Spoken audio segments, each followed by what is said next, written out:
Hi, I'm Aarti. Welcome to another festive video. Today I'm going to get started on wrapping my Christmas gifts for my friends and family. Every year I make my own wrapping paper out of craft paper and paint. This year I'm going to take you along for the ride and show you exactly how I do it. So let's move over to my workspace and get started.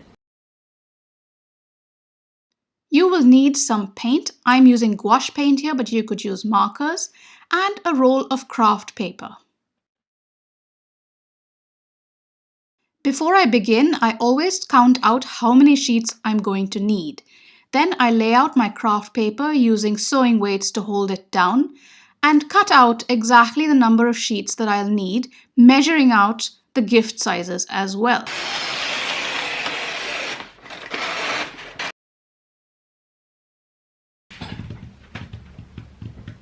And then it's time for the fun part, painting.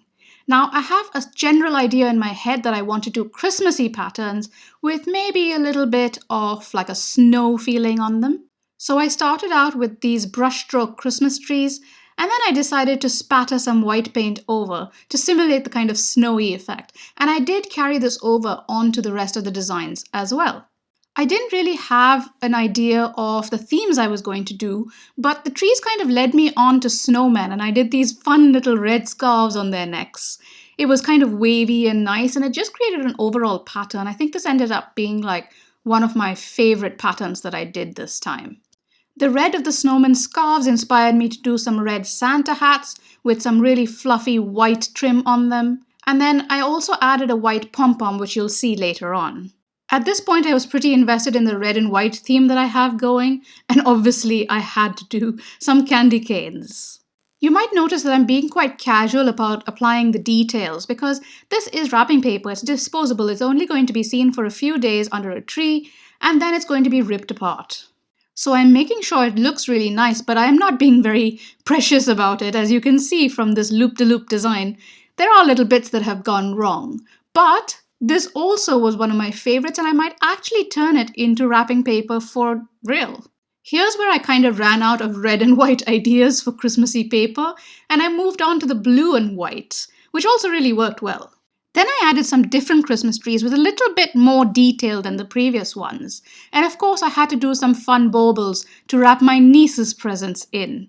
By this time, I had enough paper for all the presents I have to wrap, but I decided to go ahead and make some extra paper because I have some birthdays coming up in end of December and January as well, and I might as well get it all done in one go, right?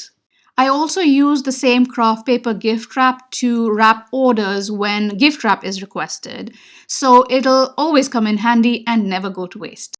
I deviated from the Christmas patterns for this section of gift wrap because nobody really wants to receive Christmas gift wrap for birthdays, do they? Especially when it's so close to it.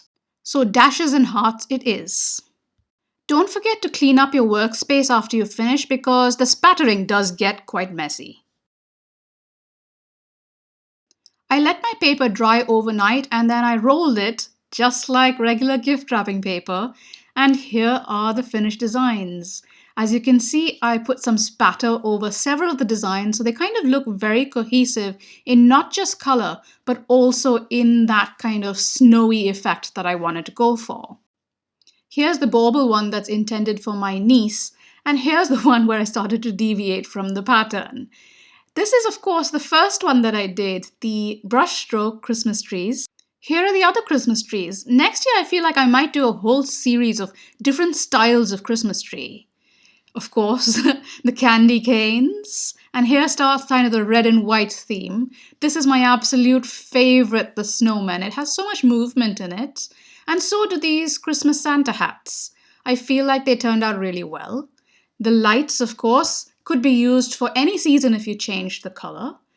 Now here are the extra papers that I did. The first two are kind of Christmassy, but I suppose they could be used at any other time of year as well.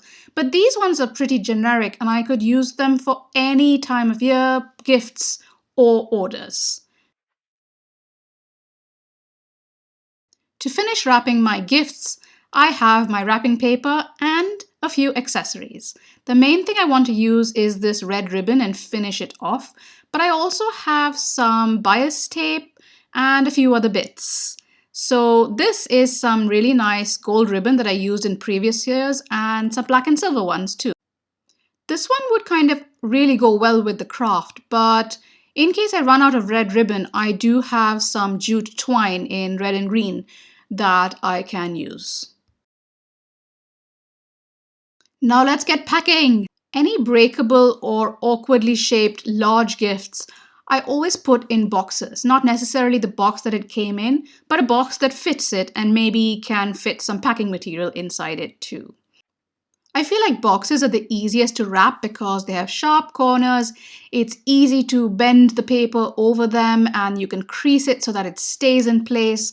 I tend to use the minimum amount of tape that I possibly can, and where possible, I don't use tape at all.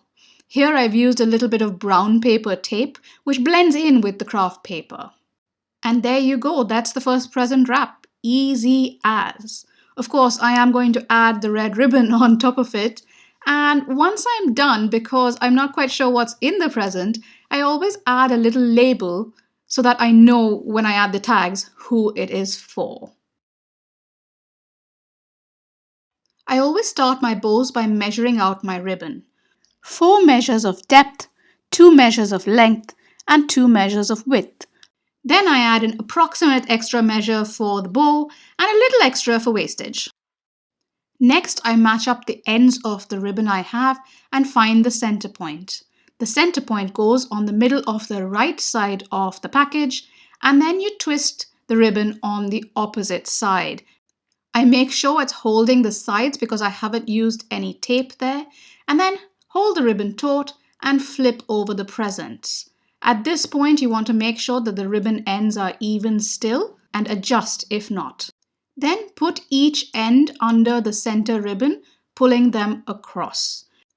These are going to be tied in a single knot over the center ribbon.